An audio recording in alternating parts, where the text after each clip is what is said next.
않습니다. 이 안에 들어갈 수 있는 이권을 추구하는 사회다. 대한민국은 그래서 이권 추구 사회다. 렌트 센트릭 사회라고 생각합니다. 아마 여기 있는 젊은 분들도 대다수는 아마 이권을 내가 어떻게 하면 잡을 수 있을까. 어떻게 하면은 대기업 정규직에 들어갈 수 있을까. 어떻게 하면은 공무원이 될 수 있을까. 거기에 한다는 것입니다.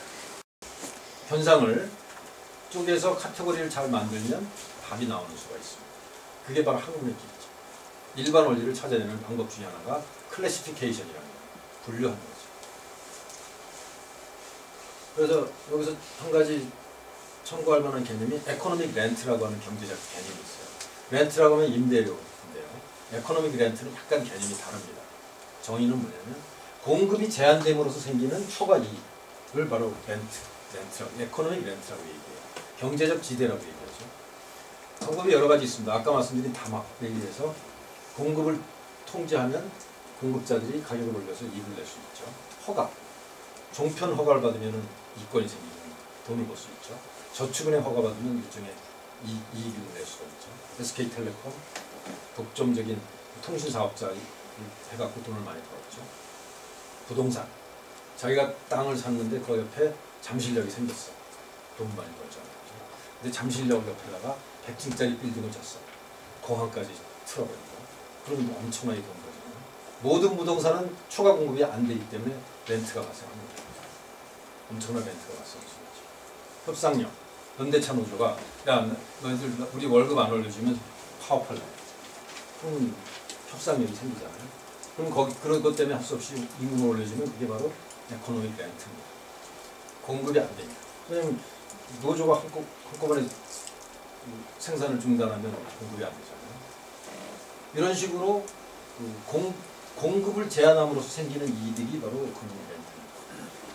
근데 또 하나 방법이 권력을 이용하는 방법이 있죠. 4대 강사업, 원전 비리, 낙하산 이런 거 권력을 이용해서 일종의 이권을 행사하는 겁니다.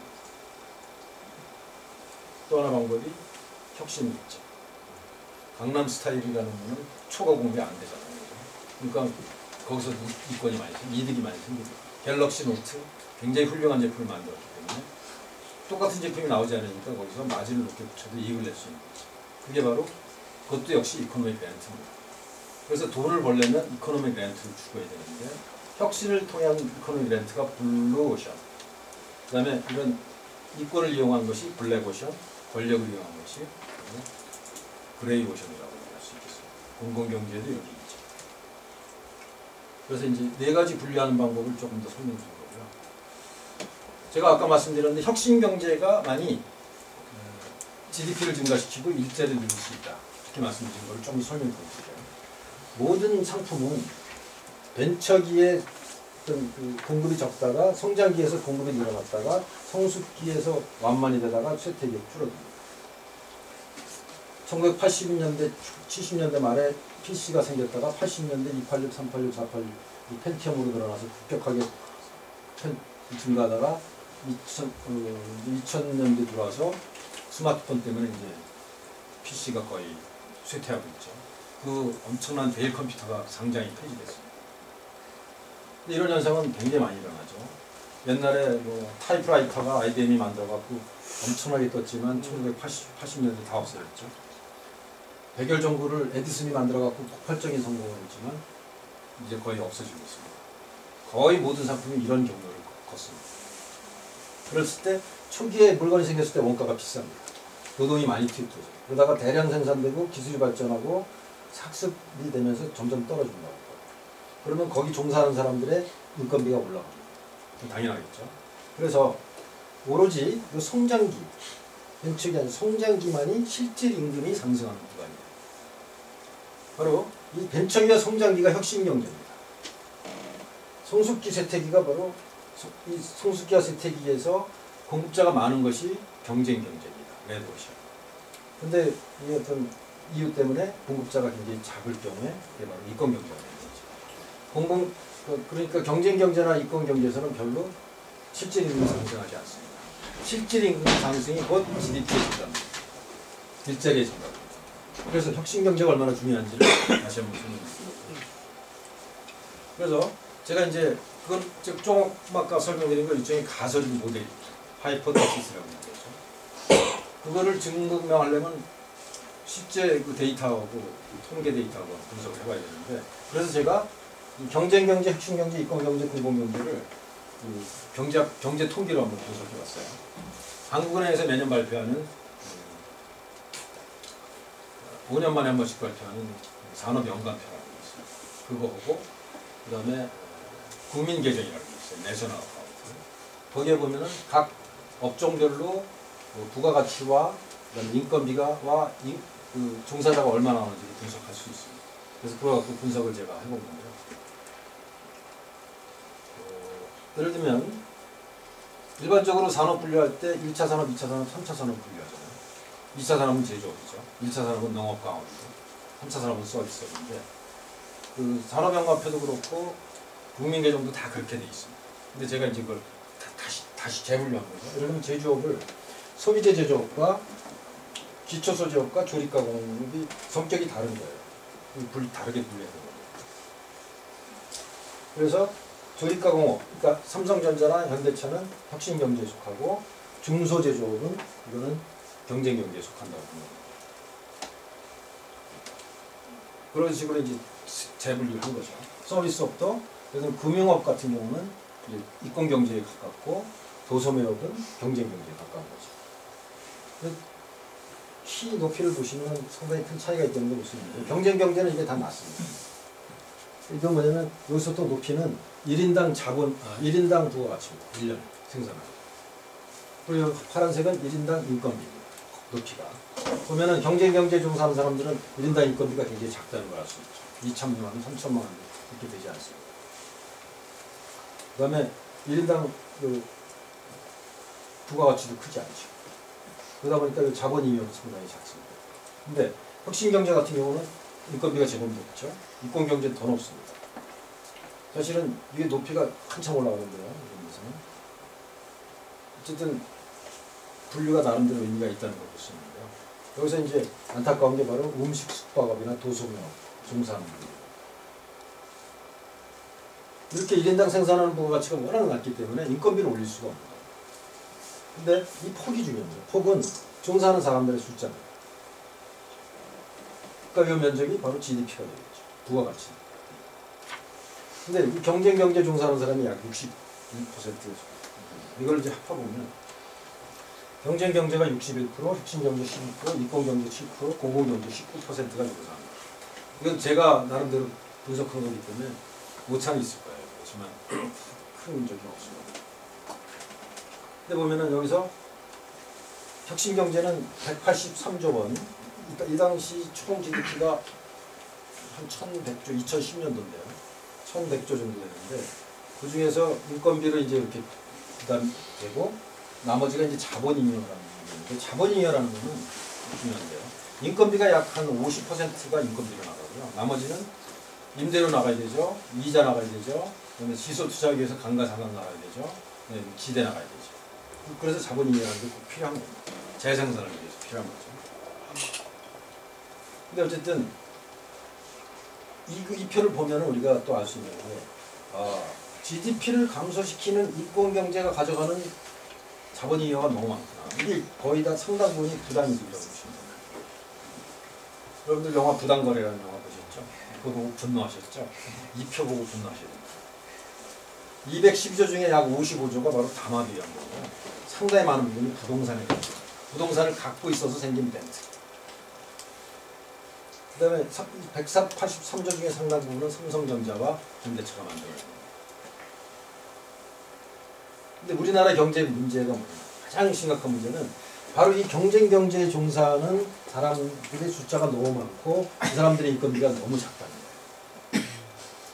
이 문제만 해결되면 우리나라 경제 문제 태반이 해결되는 겁니다. 그거 어떻게 해결할 건데? 가장 쉬운 방법은 이 표 보면 알 수 있죠. 자, 이 이권경제가 가져가는 지나치게 큰 부가가치를 줄여서 혁신경제에 투입을 해서 혁신경제에 종사하는 사람을 12%가 아니라 20% 정도로 늘려서 이 사람들을 흡수해야 된다. 그러면은 당연히 혁신경제 늘어나서 부가가치 늘어나면서 우리나라 GDP가 늘어날 것이고 경쟁경제 종사하는 사람들이 보다 인건비를 더 많이 받을 수 있는 구조가 가능하다는 겁니다. 말 됐나요? 박수 한번 주세요.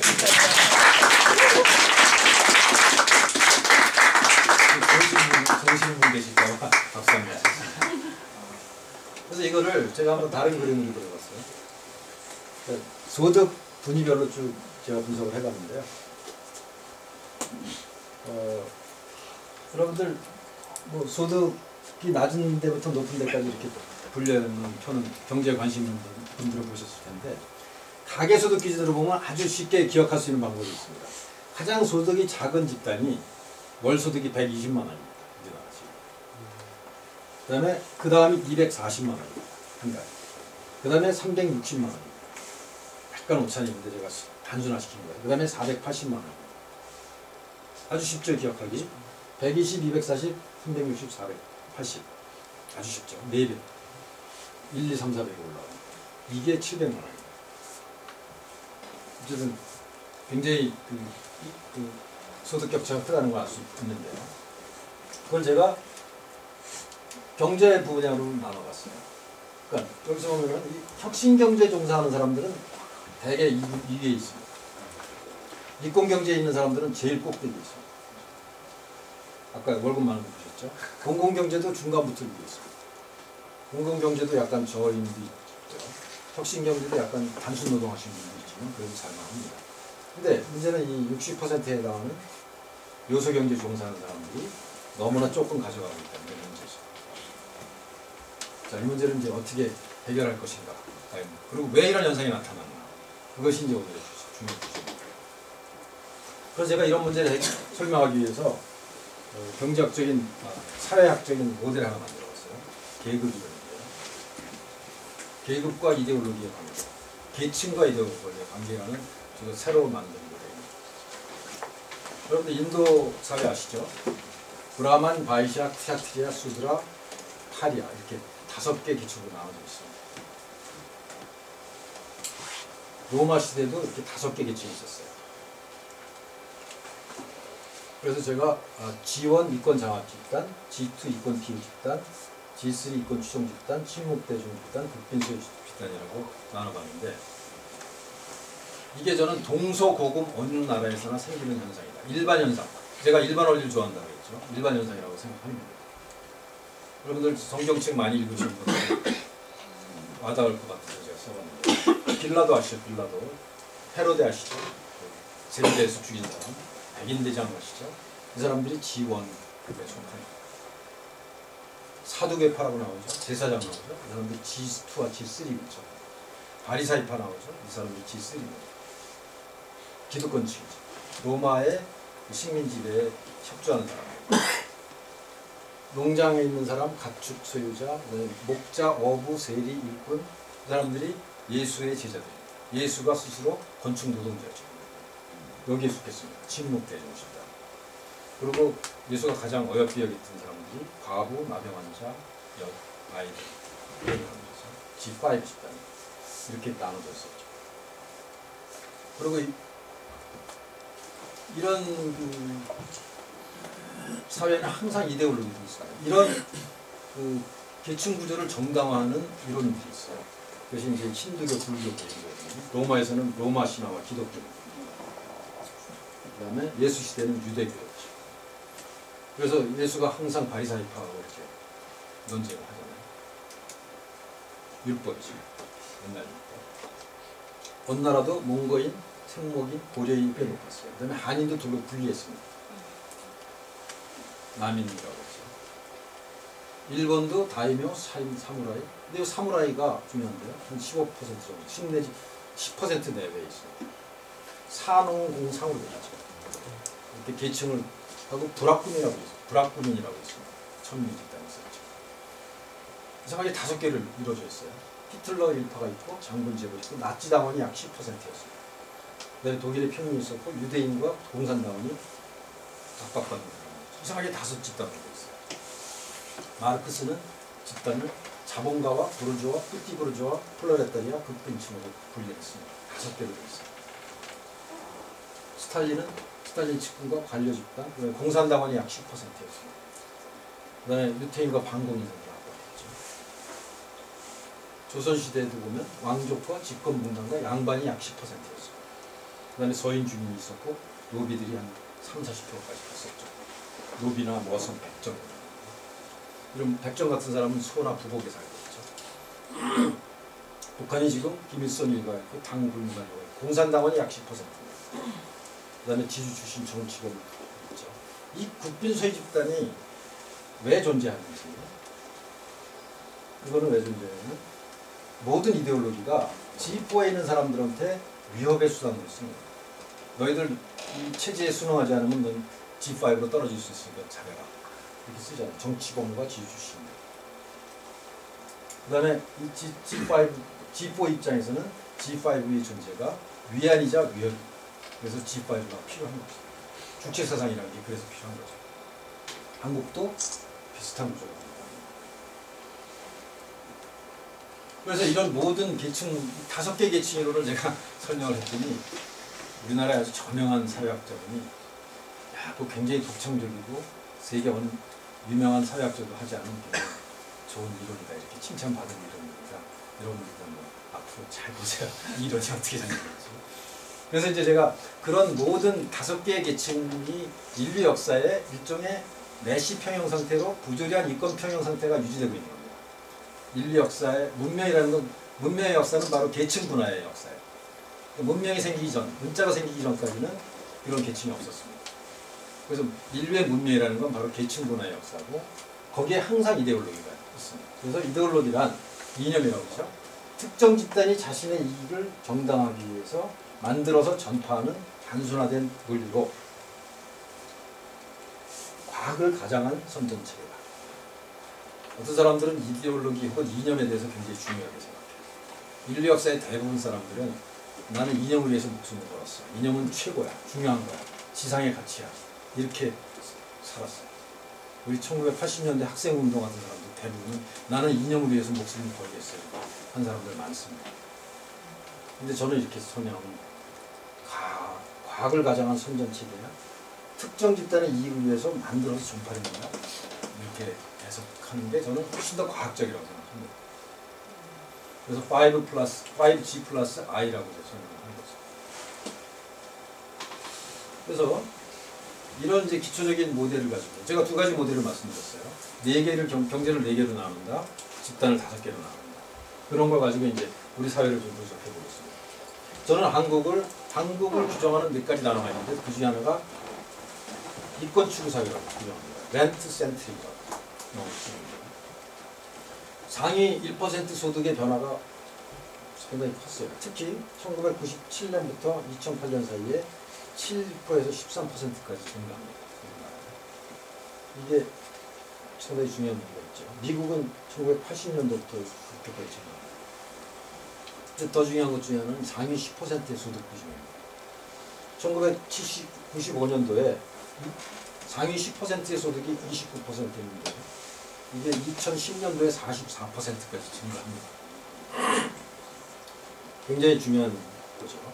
그러니까 이 프랑스 같은 경우는 지금도 한 30%, 32%쯤 돼요. 그러니까 상당히 평등한 국가라고 볼 수 있죠. 프랑스, 영국, 북부 다 이렇습니다. 근데 영국과 미국이 1980년부터 급격하게 이게 상위 10% 소득이 늘어났죠. 이게 바로 신자유주의 추세라고 얘기하는 겁니다. 소득이. 근데 한국은 이상하게 95년부터 급격하게 늘어납니다. 여기서 주목해야 될 거는 바로 김대중 노무현 정권 시절에 우리나라 빈부격차가 급격하게 나빠졌다는 거예요. 민주주의에서 이 데이터 굉장히 싫어합니다. 관료들도 이런 얘기 안 하려고 노력하죠. 이 데이터가 비로소 밝혀진 게 2년 전에 김남영 교수라는 분이 분석해서 나온 거고 이거는 국제 비교가 가능하기 때문에 상당히 의미가 있습니다. 이런 데이터도 없이 정치하고 경제 정책을 짜는 게 참 심각한 거죠. 국민들이 이걸 잘 모르는 거예요. 이때만 해도 우리나라가 전 세계에서 가장 평등한 사회였는데 평등에 가까운 사회였는데 15년 사이에 우리나라가 가장 불평등도가 높은 사람 나이로 급격하게 바뀌었습니다. 그 책임 이유가 뭔지 우리가 좀 분석해 볼 필요가 있어요. 그래서 결과적으로 95년도에 상위 1%가 1억 원에서 2억 원으로 수익이 올라가고요. 그 밑에 9%가 3,600에서 5,800으로 올라갑니다. 그 다음에 하위는 한 1,200만 원에서 오히려 감소합니다. 이게 굉장히 충격적인 데이터입니다. 여러분들 이게 실질 숫자인데요. 1995년부터 2010년 사이에 우리나라 집값 엄청 올랐죠. 교육비 어마어마하게 올랐죠.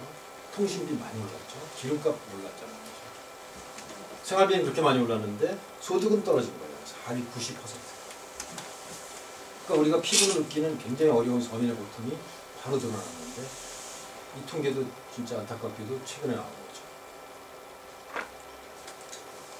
그래서 보시면은 1995년도에 그 상위 1%가 7, 그 다음 9%가 22, 나머지 71%를 90%가 가져갔습니다.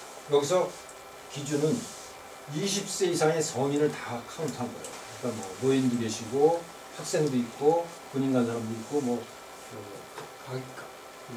가정에서 일하시는 분들도 있기 때문에 정확히 직업의 숫자는 아니지만 인구 기준으로 되기 때문에 실제로 10%라면 주변에 혜택받는 사람까지 해서 약 20%라고 생각하시면 됩니다. 인구 기준으로.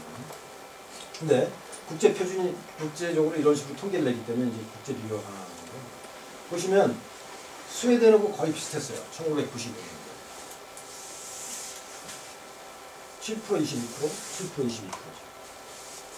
근데 15년 사이에 한국은 거의 미국이나 영국처럼 빈부격차가 엄청나게 벌어집니다.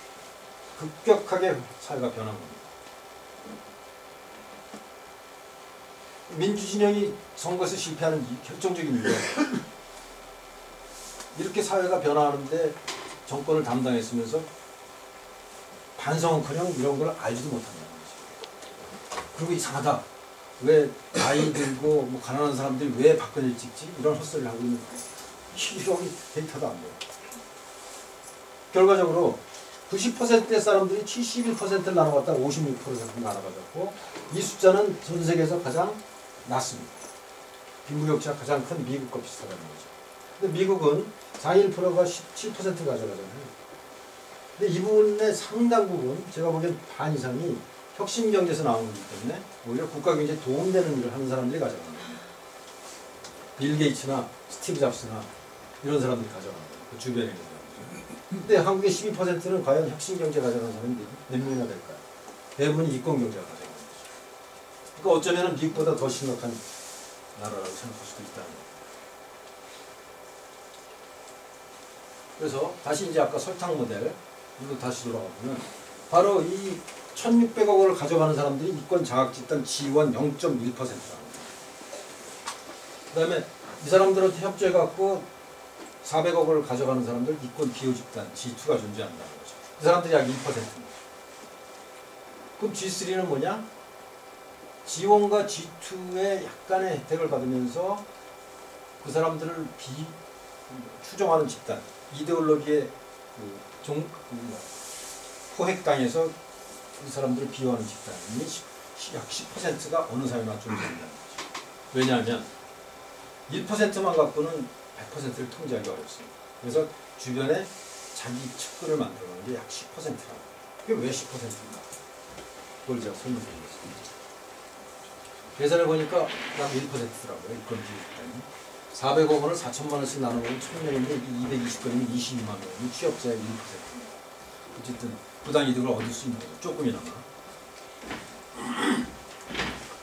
그래서 제가 이제 계층을 5개로 나눴는데 G5는 왜 생기는지 말씀드렸고 G1은 뭔지 1,600억 원 가져가는데 G1입니다.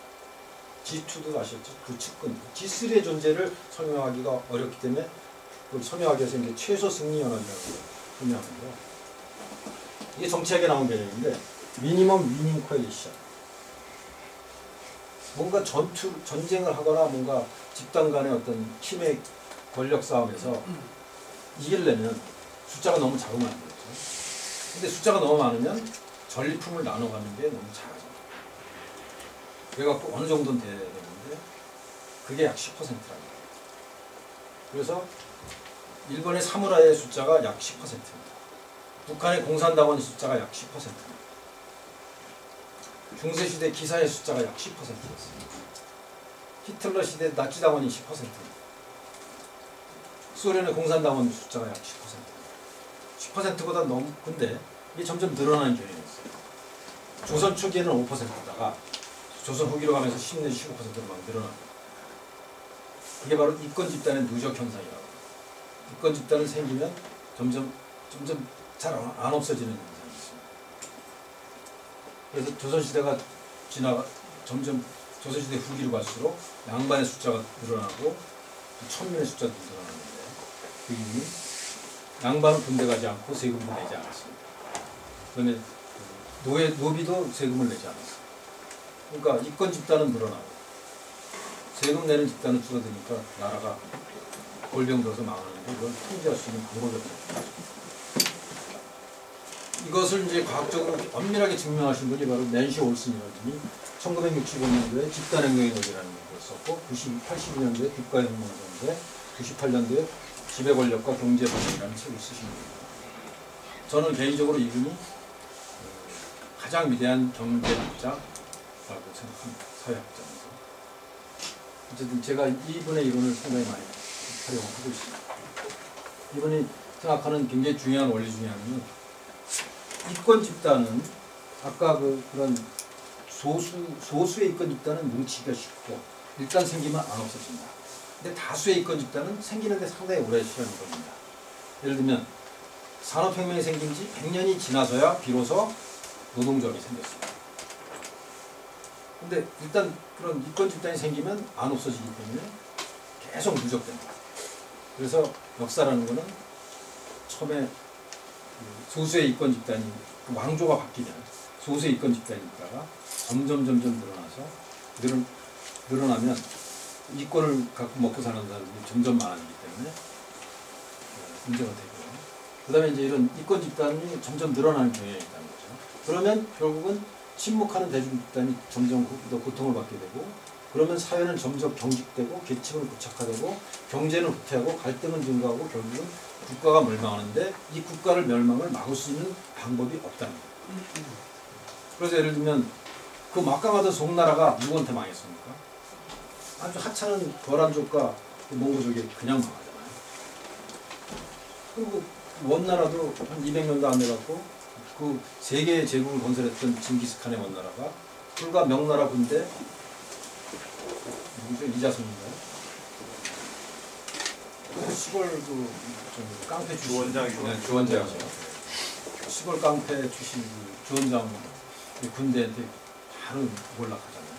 근데 그 명나라가 콜럼버스의 함대 한 100배 가까운 함대를 가지고 아프리카까지 선단을 뿌렸던 50년 전에 콜럼버스잖아요.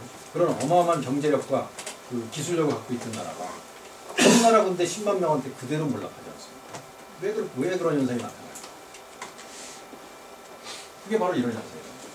이권 집단이 일단 누적되면 그 이권을 가진 집단은 자기 스스로 결코 그 문제를 해결하지 못한다는 거죠. 그래서 외국의 침략이나 혁명에 의해서만 사회가 바뀐다는 거죠. 그것이 일종의 역사의 일반 법칙이라고 저는 생각합니다. 과거 수천 년 역사에 수백 개의 나라가 흥망성쇠했을 때 거의 이런 과정을 거쳤다고 하는 거죠. 일종의 역사의 통일장이거든요. 그래서 이런 현상이 이제 우리나라도 일어나고 있다는 거예요. 왜 사람들이 박정희 시대, 전두환 시대를 좋아할까? 그렇게 인권을 유린하고 어떤 문제가 많던 시대. 빈부격차, 그 다음에 이런 문제. 예를 들면 95년도에는 지원이 3억 원을 수입했어요. 이건 실제 통계입니다. G2가 1억 원, G3가 20%가 이건 이제 가구 단위입니다. 아까 10%는 개인 단위고 5천만 원, G4가 2,500만 원, G5가 1,200만 원의 소득이 있었어요. 근데 2010년도에 이렇게 바뀌었습니다. G1은 7억 원, G2는 2억 원, G3가 8천만 원, G4는 2천만 원 똑같아요. G5도 안 변했습니다. 자세히 보세요. 어떻게 변했나? 신기하죠? 80%는 소득이 올라가지 않았어요. 물론 G0.1%에 해당하는 재벌이나 그 가까이 재벌에 충성하는 사람들도 돈을 제법 벌었지만 여기에 G3에 주목할 필요가 있습니다. 굉장히 많이 벌어요. 저는 여기가 이게 성벽이라고 생각하는 거고 이 성벽의 높이가 점점 높아진다고 생각하는 거죠. 그리고 이건 궁전입니다. 이거는 우리의 궁전이죠. 성이 쓴 거 안에 이제 궁전 속에 이렇게 공주도 살고